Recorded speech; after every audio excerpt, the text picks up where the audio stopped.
Welcome back to your channel అండి. ఎలా ఉన్నారు అందరూ? ఏం చేస్తున్నారు? చదువుకుంటున్నారా లేదా? 2 days వీడియోస్ పెట్టకపోయేసరికి సిస్టర్స్ బ్రదర్స్ పెద్ద పెద్ద మెయిల్స్ చేస్తున్నారండి. అసలు అంటే ఆ మెయిల్స్ చూసి బాధపడాలా సంతోషించాలా నిజంగా అర్థం కాలేదు. అక్క అసలు ఈ మధ్యకాలంలో మీ వీడియోస్కి చాలా అంటే చాలా అడిక్ట్ అయిపోయాము. మీరు తీరా పీక్ స్టేజ్లో ప్రిపరేషన్లో వదిలేసి మీరు చదువుకుంటున్నారు. మరి ఇప్పుడు మేము చదవలేకపోతున్నాం అక్క, ఎట్లా అక్క? రోజు అట్లీస్ట్ ఒక 5-6 నిమిషాలన్నా కనిపించండి, కుదరకపోతే అట్లీస్ట్ ఒక 3 నిమిషాలన్నా కనిపించండి అక్క. మీరు ఏం చదువుతున్నారో చెప్పండి చాలు, ఒక 2-3 క్వశ్చన్లు అడగండి కరెంట్ అఫైర్స్. అట్లా మమ్మల్ని బాగా అలవాటు చేసేసారు. ఇప్పుడు నిజంగా మీ వీడియో రాకపోతే ఎవరో సొంత సిస్టర్ డైలీ ఫోన్ చేసి మాట్లాడకపోతే ఎంత బాధ అవుతుందో అంత బాధ అవుతుందని చెప్పేసి 3-4 మెయిల్ చేశారనమాట. నిజంగా అంటే 3 అబ్బాయిలు మెయిల్ చేశారు, ఒక సిస్టరు. అంటే ఇంకా ఇద్దరేమో టెలిగ్రామ్లో, సిస్టర్స్ ఏమో ఇద్దరు టెలిగ్రామ్లో కమెంట్ చేశారు. అంటే నేను పర్సనల్గా తెలిసిన వాళ్ళు. అంటే కాలేజ్లో అంటే కాలేజ్లో నా జూనియర్స్, స్కూల్లో నా జూనియర్స్ వాళ్ళు టెలిగ్రామ్లో పర్సనల్గా మెసేజెస్ పెడుతున్నారనమాట. అక్క మీరు అట్లా వదిలేయకండి, ఖచ్చితంగా మిమ్మల్ని చూస్తేనే మాకు మోటివేషన్ వస్తుంది. 2 days నుంచి నిజంగా చదువుతున్నామనే పేరే కానీ మైండ్లోకి ఏం వెళ్ళట్లేదు అని చెప్పేసి అంటున్నారు. అలా ఏం వద్దండి, నిజంగా ఎగ్జామ్ ముందు అసలుకి నాకంటే అస్సలు టైం సరిపోదు. అండ్ పిల్లలకైతే సమ్మర్ హాలిడేస్ అనేటువంటి, అంటే హాలిడేస్ ఏమి ఇవ్వలేదు ఇంకా. కాకపోతే మొన్నటిదాకా పెద్ద పాపకి ఎగ్జామ్స్ అయిపోయినాయి, 1 week ఇంట్లో ఉండింది. ఇప్పుడు చిన్న పాపకి ఎగ్జామ్స్ అయిపోయినాయి, ఇప్పుడు తను 1 week ఇంట్లో ఉంటుంది. ఇంకా మళ్ళీ తర్వాత వీళ్ళకి హాఫ్ డే స్కూల్స్ అనమాట. ఒక్కొక్కరికి ఒక్కొక్క టైమింగ్స్. చెప్పాలంటే చాలా హెక్టిక్. పెద్ద పాపనేమో 1కి తీసుకురావాలి, చిన్న పాపనేమో 12కి తీసుకురావాలి. ఇంకా నాకైతే డే అంతా ఫుల్ హెక్టిక్ ఉందన్నమాట. ఇంకా ఇంత టైట్ షెడ్యూల్లో ఇంకా నాకు వీడియోస్ తీయడానికి అస్సలు ఛాన్స్ దొరకట్లేదు. అందుకని అసలు 2 days చేయలేకపోయానండి. ఇంకా తగ్గిస్తాను, వీడియోస్ చాలా తగ్గిస్తాను. ఇన్ కేస్ మనకు ఒకవేళ ప్రిలిమ్స్ పోయిందంటే చేసేది ఏం లేదు కదా, అప్పుడు మళ్ళీ Group 2 కోసం ప్రిపేర్ అవ్వాలి.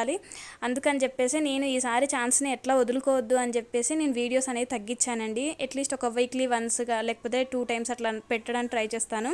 అయితే ఇంకా చాలామంది హౌస్ వైఫ్ మేము ఇంకా చేయగలమా సిస్టర్, అసలు అంటే మాకు ఇంతవరకు ఏమీ తెలియదు, పెళ్ళయ్యాక పిల్లలు వచ్చాక మేము చదువు మొత్తానికే మానేసాము, ఇంతకుముందు బాగా చదివే వాళ్ళము, ఇప్పుడు నమ్మకం వస్తలేదు అది ఇది అని అంటే అందరూ అదే సిచ్యువేషన్ అండి. నేను అదే సిచ్యువేషన్. నేను మీ అందరికీ తెలుసు నా స్టడీస్, నా ఎడ్యుకేషన్ ఎలా ఉండిందో. పిల్లలు వచ్చాక నిజంగా మొత్తము ఎట్లా అంటే పక్కకు పడేసినట్టు అయిపోయింది. మళ్ళీ నవ్ ఐఎమ్ రీస్టార్టింగ్ అనమాట. సో అందరికీ అంటే ఇంతకుముందు చదివిన నాలెడ్జ్ అనేటువంటిది మనల్ని వదిలి వెళ్ళిపోదు. ఆ నాలెడ్జ్ తోటే, ఆ పట్టుదలతోటే, అంతే కాన్సన్ట్రేషన్ తోటి ఎగ్జామ్స్కి ప్రిపేర్ అవ్వండి. ఖచ్చితంగా ఒకటి కాకపోయినా ఒకటి వస్తుందండి. నేను అదే ఫీల్ అవుతాను. ఇప్పుడు చాలామంది అంటారు మీరు యూట్యూబ్లో వీడియోస్ తీసి అంటే ఇలా పెట్టడం వల్లనే, ఇప్పుడు ఒకవేళ Group 1 ప్రిలిమ్స్ పోయింది అనుకోండి, మీరు వీడియోస్ తీసి పెట్టడం వల్లనే టైం వేస్ట్ అయింది, అందుకని మీ Group 1 పోయింది అని చెప్పేసి అంటారు. ఇన్ కేస్ నేను వీడియోస్ తీయకుండా అలానే ఉండి అప్పుడు ఒకవేళ ప్రిలిమ్స్ పోయింది అనుకోండి, అప్పుడేమంటారు? సో అనేవాళ్ళు ఎప్పటికైనా అంటూనే ఉంటారండి. సో నేను అట్లాంటి ఏం పట్టించుకోను, ఒకటే నమ్ముతాను, ఫేట్ని నమ్ముతానండి. నిజంగా రాసి పెట్టుంటే ఎవ్వడు ఆపలేడు. నేను అదే అనుకుంటాను. నేను వర్చుసాకి ట్రై చేసినప్పుడు చాలా అంటే చాలా గవర్నమెంట్ ఎగ్జామ్స్కి అప్పుడు కూడా నేను ప్రిపేర్ అయ్యాను, ఇది కాకపోతే అది అని చెప్పేసి. మరి నిజంగా నేను రెండింటి మీద అప్పుడు అడుగులేసిన అని చాలామంది అన్నారు, కానీ లాస్ట్కి నాకు వర్చుసా వచ్చింది. సో అంతే, ఆ టైంలో అది రావాలి అని రాసి పెట్టినప్పుడు ఎవ్వరూ ఆపలేరు. నేను వర్చుసా రావడానికంటే ముందు IBPS క్లర్క్ రాసేదాన్ని, PO రాసేదాన్ని, SBI క్లర్క్, PO ఇలా చాలా రాసేదాన్ని. ఇంకా ఇస్రో సైంటిస్ట్ ఇలాంటివన్నీ చాలా రాసేదాన్ని అనమాట. సో అప్పుడు అది ఒకవేళ ఇవి తగులుతీవి లేకపోతే అది అని అనుకునేదాన్ని, కానీ లేట్ అయినా కూడా నాకు మంచి కంపెనీలోనే వచ్చిందనమాట. సో నేను అదే నమ్ముతాను, ఫేట్ని నమ్ముతాను.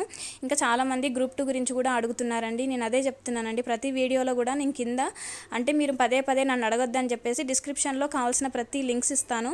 ఒకసారి మీరు ఆ డిస్క్రిప్షన్ చెక్ చేయండి. చాలామంది అక్క అంటే న్యూగా యాడ్ అయిన సబ్స్క్రైబర్స్ వాళ్ళు అడుగుతున్నారనమాట, అక్క మాకు Group 2కి మేము ఎక్కువ డబ్బులు పెట్టలేము, మాకు చెప్పండి, ఎట్లా Group 1 ఇప్పుడు అప్లై చేయడానికి లేదు కదా, Group 2కి 3కి అప్లై చేసుకుంటాము, ఒకసారి చెప్పండి అక్క ఏం కోచింగ్స్ అనేసి అంటే నేను అదే చెప్తున్నాను, మీకు లింక్స్ ఇస్తానండి. నాకు తెలిసిన దాని గురించి నేను మీతో షేర్ చేస్తాను. తెలియని వాటి గురించి నేను రివ్యూస్ చేయలేను కాబట్టి నాకు తెలిసిన యాప్కి సంబంధించిన లింక్స్ అన్ని నేను డిస్క్రిప్షన్లో ఇస్తాను, చెక్ చేయండి అని చెప్తున్నాను. ఇంకా మనకున్న టైంని మాత్రం మేనేజ్ చేసుకుంటూ చదవాలండి. ఇప్పుడు రోజుల పిల్లలు అని ఊరికే వాళ్ళ మీద నిందలేయకుండా, మనకు పిల్లలు స్కూల్కి వెళ్ళే టైంలో మనము అట్లీస్ట్ ఒక 2 to 3 hours టైం ఉంటుంది, ఈ హాఫ్ డే స్కూల్స్ అయినా ఆ టైంలో చదివేసి పిల్లలు స్కూల్ నుంచి వచ్చాక వాళ్ళ కొద్దో గొప్ప తినిపించేసి వాళ్ళని అయితే నేను పడుకోబెడుతున్నాను అనమాట. ఇప్పుడు మా పెద్ద పాపని స్కూల్ నుంచి తీసుకొచ్చిన తర్వాత తినబెట్టేసి 1-1:30 కల్లా నేను తనని పడుకోబెట్టేస్తాను. 2 పిల్లల్ని పడుకోబెడతాను అనమాట. వాళ్ళని ఒక 4:35 వరకు పడుకోబెడతాను. సో అది నాకు చాలా అమూల్యమైన టైము. సో మార్నింగ్ ఒక 3 అవర్స్ చదువుతాను. ఆఫ్టర్నూన్ పిల్లలు పడుకున్న తర్వాత ఒక 3 అవర్స్ చదువుతాను. ఇంకా మళ్ళీ 5:30 to 6:30 వరకు మీ అందరికీ నా టైం టేబుల్ తెలుసు కదండి. ఈవినింగ్ తొందరగా వంట చేసేసుకుంటాను. సో ఇంకా ఆ టైంలో నేను ఇప్పుడు ఎట్లా వీళ్ళకి స్కూల్స్ లేవు కదా, హోంవర్క్లు ఏం లేవు కాబట్టి జస్ట్ నార్మల్గా వాళ్ళకు రెగ్యులారిటీ అనేది మిస్ అవ్వద్దని చెప్పేసి ఆ వచ్చిన ఏబిసిడీలనే 1 2 హిందీ ఆలు చిన్న చిన్న వర్డ్స్ అవి ఇద్దరికి నేర్పిస్తున్నాను అనమాట, వాళ్ళ క్లాసెస్కి తగ్గట్టు. ఇంకా నాది నేను చదువుకుంటున్నాను అనమాట. చెప్పాలంటే స్కూల్ ఉన్నప్పుడు దానికంటే నాకు ఎక్కువ టైం ఉన్నట్టు అనిపిస్తుంది అనమాట. ఈ సమ్మర్ హాలిడేస్ నేను బాగా యూటిలైజ్ చేసుకుంటానండి. పిల్లలు ఇంట్లో ఉన్నారు కదా అని చెప్పేసి నేను అట్లా ఏముండను. వాళ్ళని ఒక కలర్ పెన్సిల్స్ ఇట్లాంటి ఏమైనా ఇంకా లేకపోతే పెయింటింగ్ సంబంధించిన ఒక కింద చాపేసి కూర్చోబెట్టి వాళ్ళకి ఇచ్చేయడానికి ట్రై చేస్తాను. నేను అదే అనుకుంటున్నాను. అంటే వాళ్ళకు నచ్చిన వాటి మీద బిజీ చేసామనుకోండి, వాళ్ళు మన దగ్గరికి రారు. కావాల్సినప్పుడు ఫుడ్ పెట్టి వాళ్ళకి యాక్టివిటీస్ అనేవి నేర్పిస్తే, ఇంతకుముందు అంటే పిల్లలు చాలా చిన్నగా ఉండేవాళ్ళు, బాగా సతాయించేది, పుస్తకాలు జింపేది, ఊకే అమ్మ అమ్మ అనుకుంటా ఒళ్ళో వచ్చి పడుకునేది. సో ఇప్పుడు పిల్లలు కొద్దో గొప్ప పెద్ద పెరిగినరు, మళ్ళీ వాళ్ళు స్కూల్కి వెళ్తున్నారు కాబట్టి ఎల్కేజీ యూకేజీ అయినా కూడా కొంచెం వాళ్ళని అర్థం చేయించాలండి. అమ్మ చదువుకుంటుంది, అమ్మ దగ్గరికి రావద్దు, మీకు కావాల్సినవి, మీకు బొమ్మలు ఏదన్నా అది నేను మీకు ఇస్తాను, ప్రొవైడ్ చేస్తాను, ఆకలి వేస్తే చెప్పండి అన్నం పెడతాను. ఇలాంటి వాళ్ళకి మనం మైండ్ సెట్ ఇప్పుడు సెట్ చేస్తేనే ఈ సమ్మర్ అంతా మనం చదువుకుంటామండి. ఎందుకంటే ఆల్రెడీ యూపీఎస్సీ అనేటువంటిది పోస్ట్ పోన్ అయింది, అది అందరికీ తెలిసిన విషయమే. ఇప్పుడు మనం ఏంటిదంటే అందరు యూపీఎస్సీ పోస్ట్ పోన్ అయింది కదా, గ్రూప్ 1 మీద పడాలి, గ్రూప్ 1 బాగా చదవాలి అని చెప్పేసి అనుకుంటారు. ట్రస్ట్ మీ, గ్రూప్ 1 ప్రిలిమ్స్ రాసిన తర్వాత అంత కాన్సన్ట్రేషన్ అనేటువంటిది ఉండదండి యూపీఎస్సీ. ఎందుకంటే దిస్ టైం గ్రూప్ 1 ప్రిలిమ్స్ అయితే ఒక రేంజ్లో ఉండబోతుంది.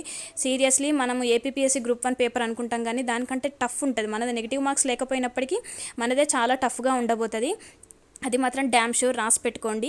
అది రాసిన తర్వాత మళ్ళీ అది బాధపడి ఈ చూసుకొని బాధపడి మళ్ళీ యూపీఎస్సీ ప్రిలిమ్స్ మీద దెబ్బపడే ఛాన్స్ ఉంటుంది. ఒకసారి ఆలోచించుకోండి.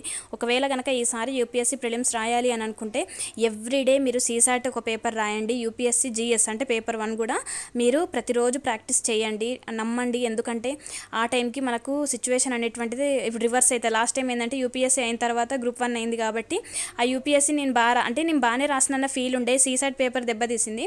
అయినప్పటికీ కూడా నేను అదంతా దిగమింగుకొని మళ్ళీ నెక్స్ట్ వెంటనే గ్రూప్ 1 ఉండే, గ్రూప్ 4 ఉండే. సో ఆ బాధ అనేటువంటిది మిగిలిన ఎగ్జామ్స్ మీద పడనేయకుండా చూసుకోవాల్సిన బాధ్యత మనదే. కాబట్టి అప్పుడు ఆ టైంలో మనం చదవలేం కాబట్టి యూపీఎస్సీకి కొంత పర్సంటేజ్ అనేటువంటి టైం ఇచ్చుకుంటూ గ్రూప్ 1 కూడా ప్రిపేర్ అవ్వండి.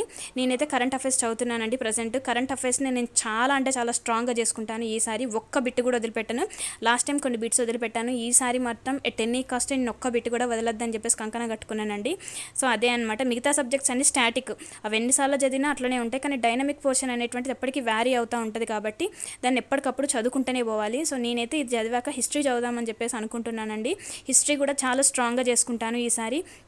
బిట్ ఎలా పడినా కూడా నేను రాసేలాగానైతే చదవాలని చెప్పేసి ఫిక్స్ అయ్యాను, both for UPSC and TSPSC group 1 2 అన్నీ. సో చాలామందికి కొత్త వాళ్ళు గ్రూప్ 2 అప్లై చేయొచ్చా, గ్రూప్ 3 అప్లై చేయొచ్చా అని అడుగుతున్నారండి. సో ఖచ్చితంగా ఆప్షన్ అయితే వస్తుంది అని నేను అనుకుంటున్నాను. ఇంకా అఫీషియల్గా చెప్పలేదు సరే, కానీ ఖచ్చితంగా చెప్తారు. ఎందుకంటే గ్రూప్ 1కి ఇచ్చినప్పుడు గ్రూప్ 2 3 కూడా ఇస్తారు అని చెప్పేసి అనుకుంటున్నారు బయట జనాలు. సో అఫీషియల్గా వచ్చే వరకు వెయిట్ చేద్దాం. కానీ టైం వేస్ట్ చేసుకోకండి, కోచింగ్ తీసుకునే వాళ్ళు కోచింగ్ తీసుకోండి, సఫిషియంట్ టైమే ఉంది కాబట్టి. సో వీడియో కానీ మీకు నచ్చినట్లయితే ఒక చిన్న లైక్ చేయండి, షేర్ చేయండి, ఓకేనా. సబ్స్క్రైబ్ చేసి చూడండి. ఒక క్వశ్చన్ అడుగుతానండి, ఆన్సర్ చెప్పండి. రీసెంట్గా ఏనుగు భారీ దంతం ఒక చోట లభ్యమైంది కదండి, సో ఎక్కడ లభ్యమైంది అని చెప్పేసి అది ఆన్సర్ చేయండి, ఓకేనా. బాయ్ అండి.